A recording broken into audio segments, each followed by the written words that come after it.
I always say you could grow the most beautiful corn this side of the Mississippi, but if nobody knows, if you don't invite people to come talk to you or no one wants to try your corn, then no one's ever going to know. In the rolling countryside of Madison, Georgia, one young couple's redefining what it means to run a successful farm. With less than an acre under cultivation, they're grossing between $50,000 and $100,000 annually, all while raising a family and building a lifestyle centered around growing exceptional food.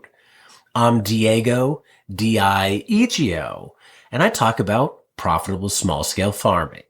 Today on Modern Grower, we tell the story of Levity Farms, where hard work, personality, and innovative thinking meet to create something truly special. Come along for the journey.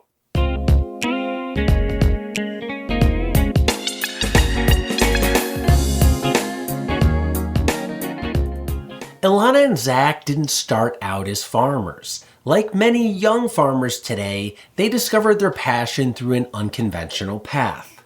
Zach and I were interns together at a permaculture farm in North Georgia in 2015. So we worked at someone else's farm for the better part of that year. That's where we decided we wanted to start our own farm. And the next year, we shopped around and ultimately decided that we just wanted to do our own thing. That opportunity came sooner than expected when a family friend offered them land to get started.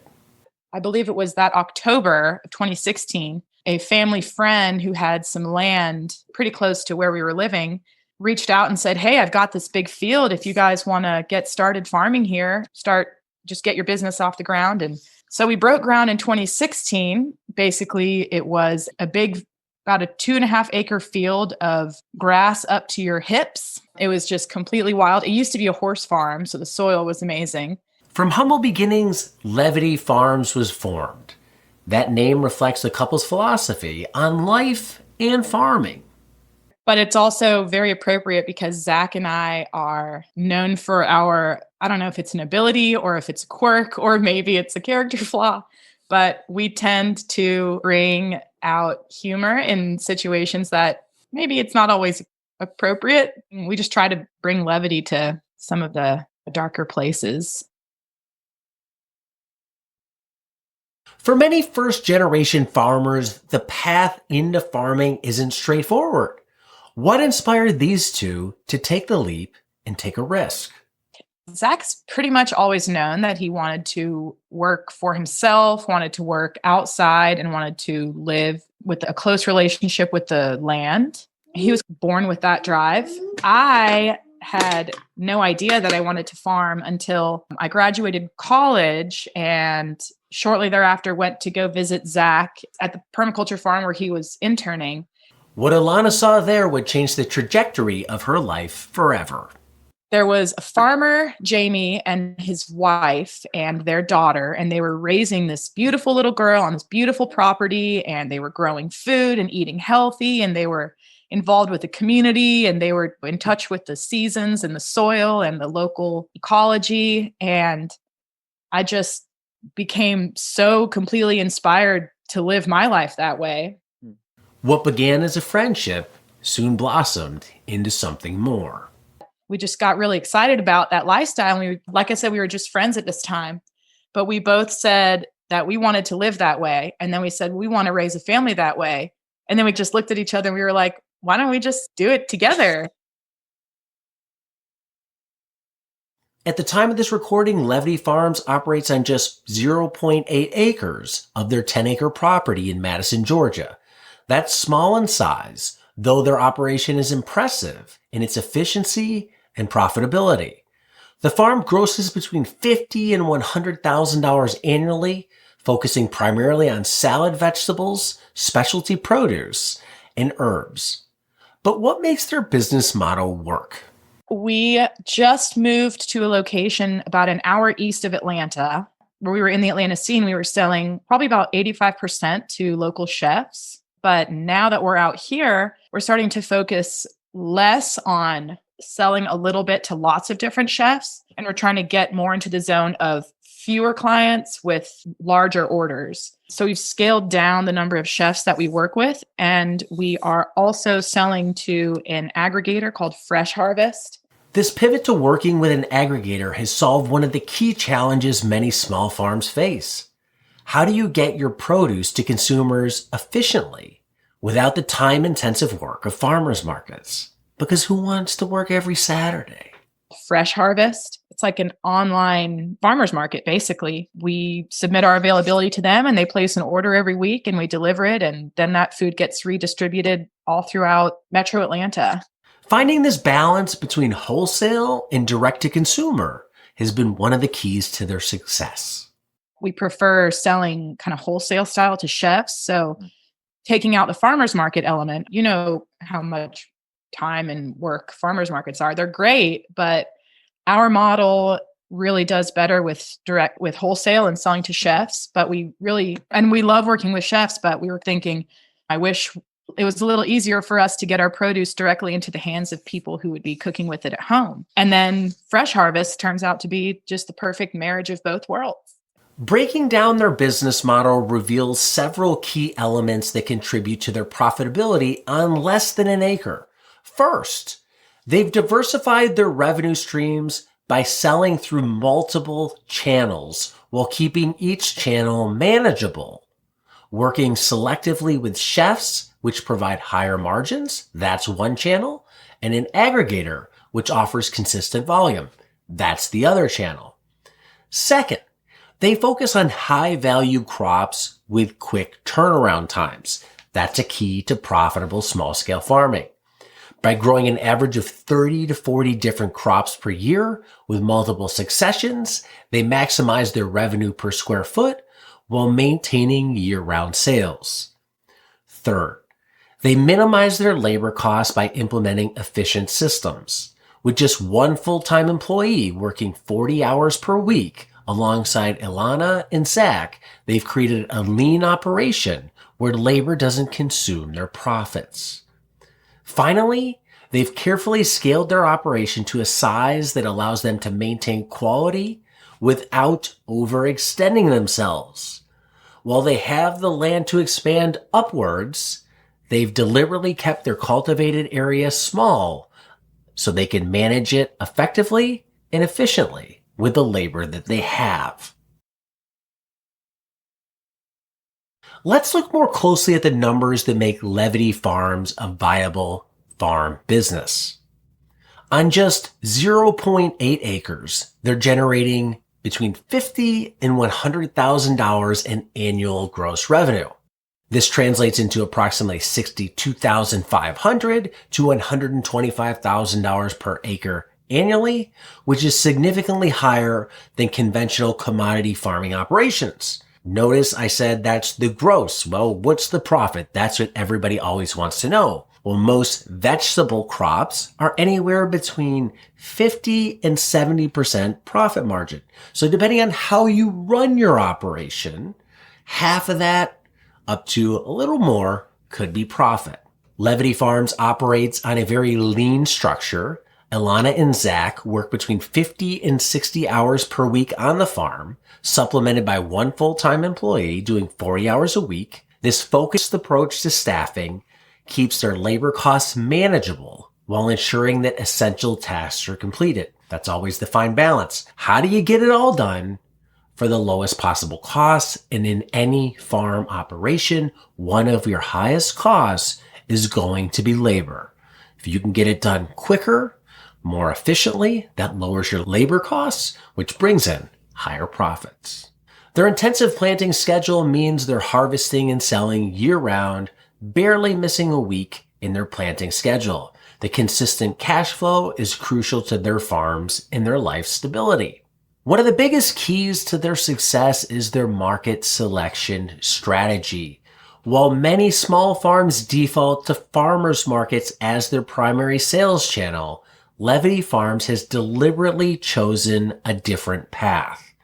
By focusing on higher volume wholesale accounts and aggregators, they've reduced their marketing hours that can consume a small farm's profits. In addition, they're at home more, they're on the farm more. Working a farmer's market's great. It's easy entry. It's a way to get some quick sales, but not all farmers markets are created equal. They're not a guaranteed success, and they're going to take a lot of time, often time on weekends, which means you're taking time away from your family when you really want that time off. They chose a different path. The math of the Levity Farm sales model is pretty straightforward. You can spend 10 to 12 hours at a farmer's market each week to generate maybe $1,000 in sales, but the same time spent harvesting for a wholesale account or an aggregator could bring in $2,000 to $3,000 while requiring less direct customer interaction time. Every successful farm and business needs something that sets it apart from the competition. At Levity Farms, their calling card is very clear. Our farmers market attendees in the past would say our salad mix is our signature move. This isn't just a matter of preference. It's a strategic business decision. Their signature salad mix commands a premium price while differentiating them in the marketplace. Ilana credits quality seed selection as a factor in their success. I wish I could take all the credit for that, but really, Johnny's makes it easy for our salad to look good because their seeds are just so top quality. Their mix contains different varieties that provide different colors, textures, flavors, all while providing consistent growth patterns to make the crop planting and harvesting easy. It's mostly Salanova. We like to try all the different Salanova mixes. Usually we do Salanova, and then we also have some cut greens that we direct seed, like baby kale. Sometimes we throw in baby mustard, like Ruby Streaks mustard, if we're feeling bold. Baby tatsoi does great in the salad mix. Their approach to farming is both thoughtful and deliberate, balancing efficiency with ecological principles. So we call ourselves a low-till farm. We use our BCS to break open new beds generally, and maybe once a year or every other year, depending on what kind of a year it's been and what's grown in each plot, we'll go back over it. But for the most part, we use a lot of silage tarps, and we have a tilther. So we tilth all the time. Really less of like a, kind of political anti-tillage view as much as it's just what works for us. We to keep a really close personal relationship with the soil. This intimate relationship with their land informs everything from their bed preparation to their fertility management. We use a lot of compost, and eventually we will be making our own compost. But for right now, while we're still getting the new farm set up, we are purchasing compost. Been big fans of alfalfa meal. It's not every planting. We do, however, it's called Soil Microbes. It's a small company, and we've been using their microbial mix for just about every time we transplant into the soil. We water it in, but before we water it in, we fill up a watering can with water and a little bit of this microbial mix. So that's something we do add to the soil. Soil biology, all the work, doesn't matter. When we asked Ilana about it, this was her response. Oh yeah. It brings a lot more life a lot sooner to the plantings. Yeah. One of the most inspiring aspects of Levity Farms is how Zach and Ilana have incorporated family into their farm business. I would have to say that for the past 16 months, it's been my daughter. It's just amazing watching the way that we call it leveling up, whenever we get to spend a full day outside. But let's be real. I'm a parent. I get it. Balancing business and childcare isn't easy. When it comes to farm work, especially given the commitment to raising their daughter themselves rather than relying on outside caregivers, they've had to make a lot of hard, tough decisions. These decisions have significant implications in terms of scheduling, labor allocation, and daily workflow. At first, when I was very pregnant, it was difficult for me. I was very pregnant during summertime, so it was increasingly difficult for me to feel productive, feel like I wanted to work outside, feel like it was even healthy for me to be outside during that time. But when she was born, I throw her on my back. I baby wear her in a carrier, and so I felt like I could be really productive and work out in the field with my child strapped to my front or back. As their daughter's grown like all kids do, they've had to adapt. From crop planning to their approach to farming to their business expectations, everything's changed as she's gotten older. We had this in-between place where she was getting too big for me to feel like I could spend all day outside with her, wearing her, but she wasn't quite ready to be free roaming in the field. And so that we started to think, are we going to have to restructure the business? What is this? This represents one of the core challenges of family farming. Family. Family's often more than just you and your partner. It often involves kids, and that makes things tricky. How do you build a successful model that accommodates the changing needs of children and family while maintaining profitability? For Levity Farms, the solutions come through patience and adaptability. But then she got to a point sometime in the last month where she is now so good. She can just go out in the field and play. We let her pull the occasional crop, even if it's something that we won't be able to sell, because she's learning and exploring, and I can go out in the field and I can harvest and pay attention to the farm needs and know that she's okay, because worst case scenario, the field's fenced in, so she can't get too far. From a business perspective, Alana and Zach could likely increase their production and income by utilizing outside childcare, but they've made a deliberate decision to prioritize having their daughter with them, seeing it as an investment in their family and in her education about the food system, even if it occasionally impacts the bottom line of their business. What's made Levity Farms so successful when so many small-scale farms struggle? For Alana, it comes back to their namesake. That's interesting because I think that levity has a lot to do with it, not to be too cheesy. While quality produce is essential and can differentiate you, Alana believes that her personality and their personal connection to their customers have been their competitive advantage in their local market. At the beginning, when chefs didn't really know who we were, we didn't have a dedicated market following or anything like that. What set us apart from other farmers and other produce was basically our story and our personality and our person-to-person interactions. Especially at the farmer's market, you see someone, I always say, you could grow the most beautiful corn this side of the Mississippi, but if nobody knows, if you don't invite people to come talk to you or no one wants to try your corn, then no one's ever going to know. This focus on relationship building isn't just a nice to have. It's a concrete business strategy that has directly contributed to their success. It matters. For those looking to enter farming, Alana's experience suggests 3 actionable approaches. First, invest time in building your brand story and being able to communicate it effectively, one-on-one. A compelling narrative about why you farm and what makes your approach unique creates an emotional connection that can be more valuable than price or convenience. Sometimes people just want to buy from you because you're you. Second, don't underestimate the power of face-to-face interactions. Even in our digital age, Levity has found that personal connections with chefs and customers translate directly to sales.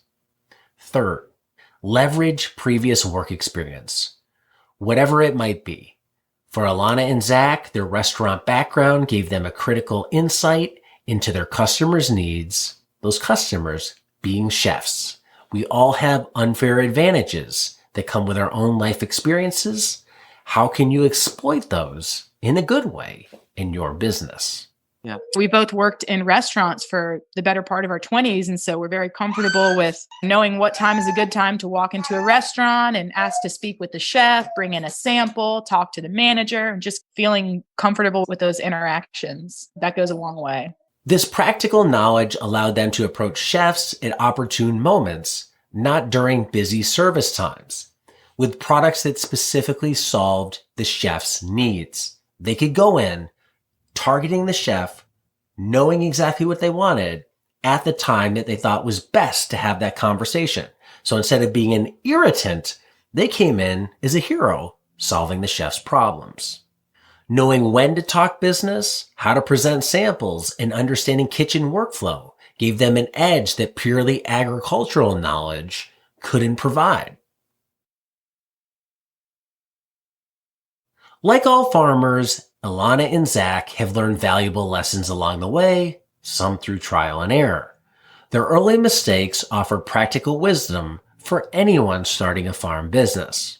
When we first started farming, we knew we wanted to sell to markets a little bit. We knew we wanted to focus on chefs, and we wanted to grow really specialty produce for the chefs so that we could keep us like really unique. And so we discovered this crop called celtuce. It is an Asian stem lettuce. So it looks like a huge tall head of lettuce. So it was this cool new crop that no one had. So we decided, let's be specialty farmers right off the bat. And we planted basically half the field in celtuce and the other half in this specialty pak choi. This early decision taught them a crucial lesson about the farming business. Yeah, we were growing specialty produce, but no one knew who we were. We probably could have started off with a little bit more diversity in the field, which we learned very quickly. So from this experience, new farmers can take away several lessons. First, start with diverse, reliable crops while you build your reputation.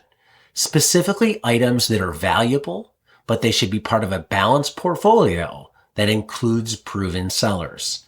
Second, phase in experimental crops gradually rather than dedicating large portions of your fields to untested varieties. Stick with what works first and then try stuff on the side. Third, understand your market before you plant. Ilana now recommends a principle that has transformed their approach to crop selection.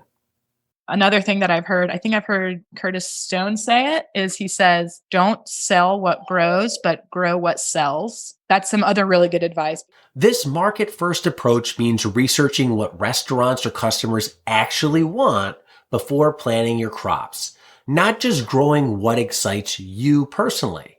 After all, in business, it's about the customer, not you. Grow what they want, and that should make you happy, not growing what you want and hoping it makes them happy. Another key takeaway from Levity Farms' experience is their systematic approach to tool selection. Rather than purchasing every new farm gadget, they focus on tools that are proven to save them time and increase quality. The paper pot transplanter, for instance, has dramatically reduced the labor involved in planting lettuce, which has become their signature crop. For soil management, their experience has showed that investing in biology through microbial inoculants and compost has provided returns through stronger plants and reduced pest pressure. These aren't just philosophical choices, but practical business decisions that affect their bottom line. The farm's market strategy also offers lessons in efficiency.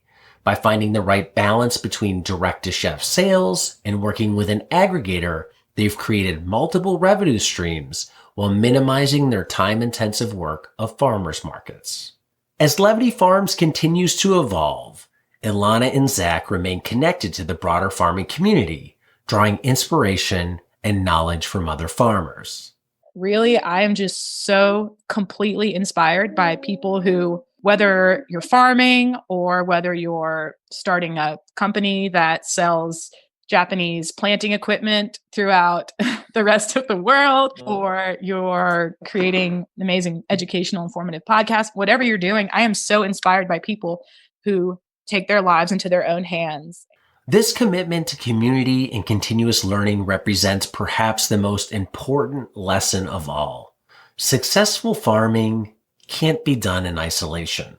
By actively participating in farmer networks, conferences, and educational resources, Ilana and Zach stay current with the best practices while finding the emotional support crucial for this challenging profession.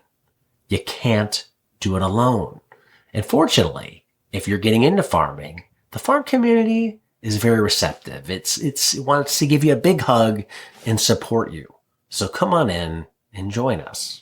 Through dedication, personality, and a healthy dose of levity, Ilana and Zach have created not just a profitable farm business, but a fulfilling life connected to the land, their community, and each other. Their story reminds us that with the right tools, systems, and approach, small-scale farming can be both financially viable and deeply rewarding. If you enjoyed this video, leave a comment below. I'd love to hear your thoughts. Thanks for watching. Until next time, be nice, be thankful, and do the work.